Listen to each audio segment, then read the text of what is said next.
খেলাধুলায় আমাদের ছেলেমেয়েরা যেন আরও বেশি আগ্রহ হয়, আরও বেশি আগ্রহী হয়ে অংশগ্রহণ করে। আমাদের দেশীয় খেলাগুলিকেও সমানভাবে সুযোগ দিতে হবে, কারণ দেশীয় খেলাগুলির মধ্য দিয়েই আমাদের ছেলে মেয়েদের আরও মেধা বিকাশের সুযোগ হবে।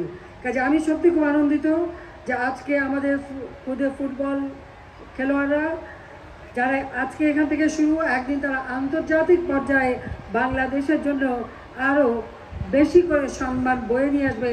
যেমন এখন আমার মেয়ে ফুটবলাররা নিয়ে আসছে, আমাদের ছেলে মেয়ে উভয়ই পারবে বলে আমি বিশ্বাস করি। আবারও আমি আয়োজকদের আন্তরিক ধন্যবাদ জানাই এবং সকলে সুস্থ থাকেন, ভালো থাকেন সেই কামনা করি। সবাই শিক্ষা দীক্ষা সব দিক থেকে খেলাধুলায় আরও বেশি উন্নত হবে। সারা বিশ্বে আমরা মাথা উঁচু করে চলব।